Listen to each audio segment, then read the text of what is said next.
Dear students, आज आपको एक नया सेट प्रैक्टिस दिखाई देगा 30 क्वेश्चंस का, क्योंकि जो कुछ भी आप पढ़ रहे हैं उससे रिलेटेड आपका टेस्ट भी होते रहना चाहिए। तो इसी को ध्यान में रखते हुए सारे एग्जाम्स के लिए set practice is a must. आप जितना भी पढ़ते हैं उसके सेट्स आपको रेगुलर बनाते रहना चाहिए, चाहे आप जिस भी सोर्स से बनाते हो। तो 30 क्वेश्चंस का एक नया सेट प्रैक्टिस आज आपको दिखा देगा और ये रेगुलर भी आता रहेगा। आप इन्हें बनाएं और साथ में कैलकुलेट कर लें, देख लें कि ऐसे सेट्स में आप कितने स्कोर्स कर पाते हैं। इसमें कट ऑफ हमने रखा है इस 30 क्वेश्चंस के सेट में। टोटल दरअसल 31 क्वेश्चंस हो गए हैं, तो इसमें कट ऑफ हमने 25 का रखा है। 25 आपके स्कोर होने चाहिए, बहुत अच्छा स्कोर माना जाएगा, लेकिन 22 से कम नहीं होना चाहिए। तो चलिए देखते हैं इस नए सेट प्रैक्टिस को और देखते हैं कि ये कैसे क्वेश्चंस हैं, कितने हमारे पढ़े हुए हैं। आज का पहला क्वेश्चन है कि सिंधु घाटी सभ्यता के लोगों का मुख्य व्यवसाय, मेन बिजनेस क्या था? एग्रीकल्चर। आपको 4 चॉइसेस मिल रहे हैं, पशुपालन, व्यापार या फिर शिकार। देखकर आप आंसर करें। तो इसका आंसर हो जाएगा एग्रीकल्चर यानी कृषि।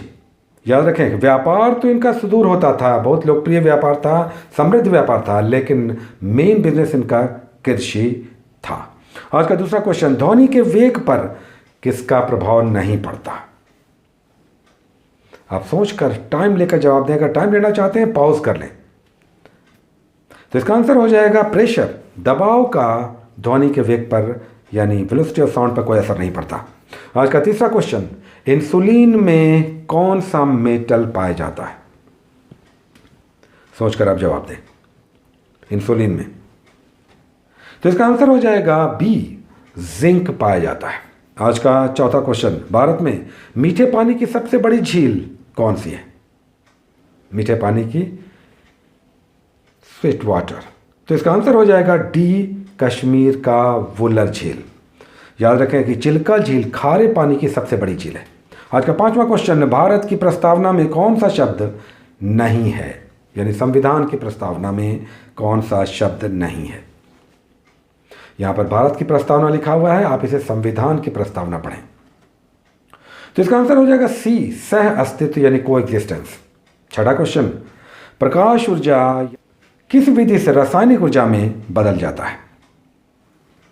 सोचकर जवाब दें।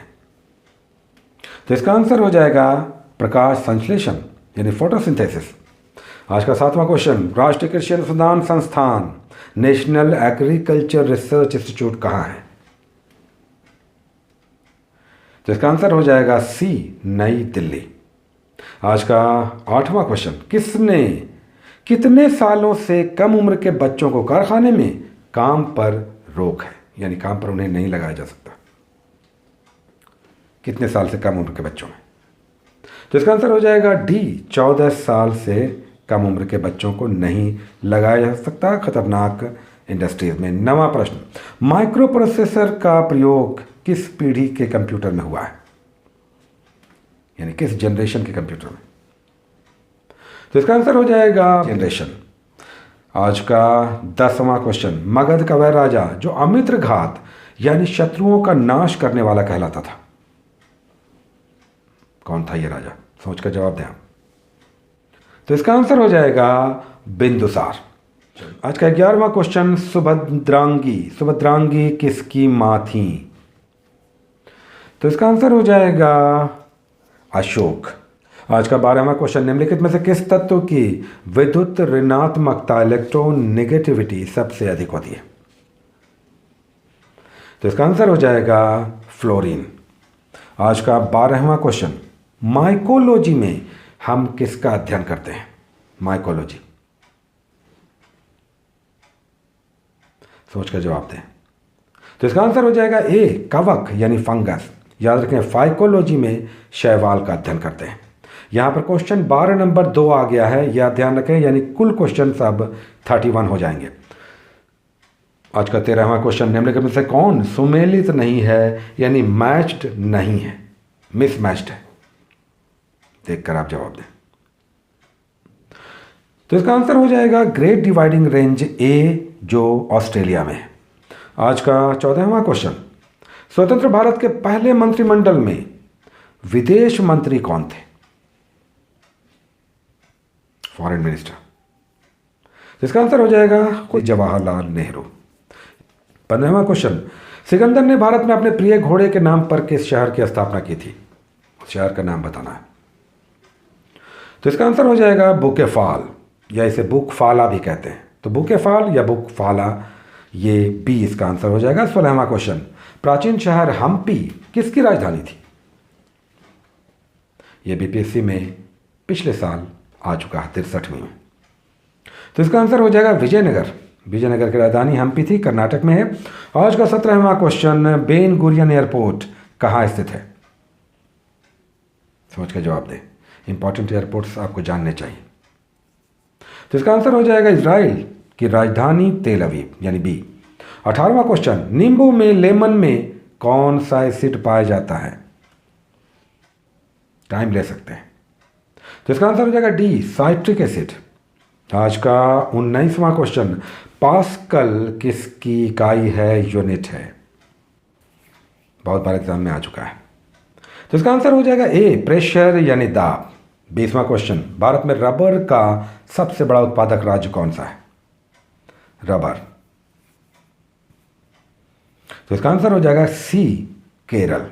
आज का 21वां क्वेश्चन, 2011 की जनगणना के अनुसार भारत का दूसरा सबसे बड़ा जनसंख्या वाला राज्य कौन सा है? Second highest populous state.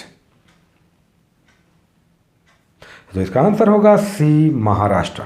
22वां question, थोक मूल्य सूचकांक होलसेल प्राइस इंडेक्स का बेस ईयर क्या है? आधार वर्ष। तो इसका आंसर हो जाएगा 2011-12 यानी ए।